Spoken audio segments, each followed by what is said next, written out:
Hi friends, welcome back to another Majora's Mask project making video. Today we will be starting to work on our 11th mask, and I said it in the last video and I'll say it again in this one. We are about a third of the way through and I'm super excited. You guys have really exploded on socials, at least in my eyes. I'm super excited that so many people are so keen on the project and are now following along. I've seen a lot of you guys returning and commenting multiple times on all of my shorts and stuff, and it's just bringing me so much joy and it just keeps making me want to continue. 11th mask. I honestly thought at this point I would probably have already gotten distracted and unmotivated and moved on to something else. So I am quite proud of myself to be here and continue going as well. Just wanted to say a huge thanks if you have returned and you do want to keep up with the next mask or try and see through the project until the very end. It really means a lot for all the support. And also welcome to any new friends who have appeared on any of my socials or especially on YouTube since I've started the project. This week I decided to go with something a little bit more simple for the 11th mask. I had a couple of messages requesting this mask and I was super excited to get it started, just because last week's one, the captain's hat, was very elaborate and very time consuming, and I really pushed it to the limit getting that done and ready and out by the end of the week. So I wanted to do something a little bit more chill and continue also in the next few weeks with a few chill ones, especially over Christmas break and New Year's, because it's family time. A lot of people will be away. I know I'm certainly going interstate to go see some family, so I won't have as much time to get masks done, which is why I'm going to some simpler ones. Because of these few comments that you guys have left on my social media, and also just me wanting to do something simple, the 11th mask of the series is the second transformation mask, the Goron Mask. Now, the Goron Mask is obviously the soul of the Goron that you take over. You play the Song of Healing and heal the soul, so you get to take his face. I've already forgotten the Goron's name. Darmani is the Goron that you heal their soul and take over their face. I know this mask looks different to what Darmani actually looks like in the game. If you've seen Link as Darmani, he doesn't look exactly like the mask. So I'm trying to make it look more like the mask than it does like Darmani. This will also be the case with the Zora mask when I get around to it, because Link as a Zora looks kind of different to the actual mask that's portrayed in the game too. So I'm going more so with what the mask looks like rather than the character. The Goron mask has a bit of a rounded head. It kind of reminds me of like a nut. Don't know how else to explain it. The Gorons are probably one of my favorite races in Zelda, so I'm excited to work on this one. And the idea is I'm going to kind of do something along the lines of what I did with my Mask of Truth. Just basically do like a smooth base and then have the details kind of protrude out and then paint them. So for the Goron mask, I know you can't imagine it with the Mask of Truth in my hands, but for the Goron mask, it's going to be like a smooth base of foam clay, obviously using foil to mold the shape, then have the eyes, eyebrows, little tuft of hair on top, the mouth, and even the little goatee probably protruding a little bit, just so there's a little bit more detail and it's not just a flat mask. Also, just to differentiate where I can sort of paint it. I have already kind of planned ahead which masks I will do week by week, especially over the Christmas and New Year's period, just so I can get to the more difficult ones a little bit later, as I said. So I already know until end of March-ish, end of April is when the project should be done. If I stay consistent and I post and make one mask a week, we will be hitting the second last week of April. The mask project will be finished.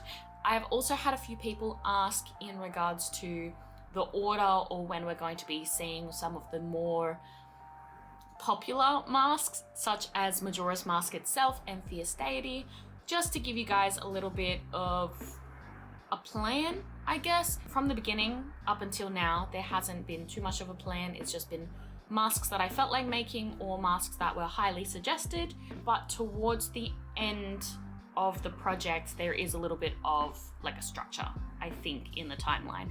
I'm going to do the initial 23 collectible masks, not including the Fierce Deity. We're going to do the 23. Then I'm going to do the Sun and Moon mask because they're the non-collectibles, but they're still important in those stories. Then I'm going to do the 4 boss remains because they're very highly important, of course. And then after those ones are done, I will get to the Fierce Deity. Will be the 30th mask. I feel like it is a good milestone to do the 30th mask as the Fierce Deity, especially because you collect all the other masks in the game to get the Fierce Deity one. And then the last one of the project, the 31st mask, will be Majora's Mask. Reason because it's the name of the game. It is literally the mask of all time. So that will be the last one of the project. Anyway, I've yapped way too much. For anyone that's new and following brand new community members, I am a bit of a yapper and I'm kind of liking this little intro stuff that I've been doing at the beginning of each video. But I will stop now. I'll cease the yapping, and without further ado, I'll let you guys get to the mask making. Like all the other masks, I literally started with the cardboard Amazon base. To get the shape that I wanted, I cut off the nose and then tried to make it flat by covering the mask base in masking tape. The aim was basically to try and make the mask as wide as possible, but because a Goron doesn't actually have like a nose or a nose that protrudes out of the face, the mask nose had to go. I then grabbed some aluminium foil and started molding that to the shape of what I thought the head would be like, just basically chubby cheeks. And when I got the basic shape of what I was looking for, I started to just tape it all into place with more masking tape. This helped to hold the foil together and also helped to keep it a little bit more smooth when I put the foam clay on. This is what the shape of the mask looked like once I had done molding the foil. And you guessed it, the next thing that I needed to do was cover the entire thing in foam clay. Someone in the comments of one of my TikToks asked if I will be using foam clay for all of them, and so far, yes. The foil and foam clay method is probably one of the easiest ones I've ever had to use in sculpting, especially when it comes to the masks, and I keep getting good results with it, so I'm going to use it as much as I possibly can. Now, once this was completely covered in the foam clay, I also tried not to waste a bunch, so I tore off any excess. The next step was to wet it. Absolutely drench that thing in water. It helps so when it dries a lot smoother. And the next day, when the foam clay was all dry, it was time to start sketching on the design, or basically lining where I would put the details. The fuck? It definitely didn't look like I had planned, but this was a general layout. Trust the process. Once that was all marked and ready, it was time to grab more foam clay and start to lay down the facial features. As I said in the previous video, I basically wanted all of the features to protrude out of the face, so that was the eyeballs, the eyebrows, the mouth, the goatee, and the little tuft of hair on top of the Goron head. I pressed it down to make it as flat as possible, but to get into all the crevices and things, I basically used the flat end of a pencil, just so the spikes were nice and neat, especially for the hair. When I was happy with that, I basically left it to the side to dry, and thankfully it was also another really hot day. Sydney has been getting a lot of hot days lately, and it's helped a lot with the mask making. This was what it looked like before I even set it down to dry. It already looks dry. I also realized I didn't like the shape of the head too much, so I added a little bit more foam clay to one of the cheekbones. This was just to make it as symmetrical as possible, and I was hoping the quick drying heat would help to kind of blend it all together. I was also a little worried because I was boiling while working in the upstairs office. The sun hits the building directly in the afternoon, so I was worried for Suki, but she was just sunbaking. Anyway, later that day, all the foam details were dry. Excuse the line in one of the eyes, I accidentally dropped it. but it was time to paint. I started by mixing up a couple of different shades of purple for the eyes, and then using some black for the eyebrows and the pupils of the eyes, and just kind of trusting the process. I also mixed up like a light pink color for the lips and outlined the eyes in black as well.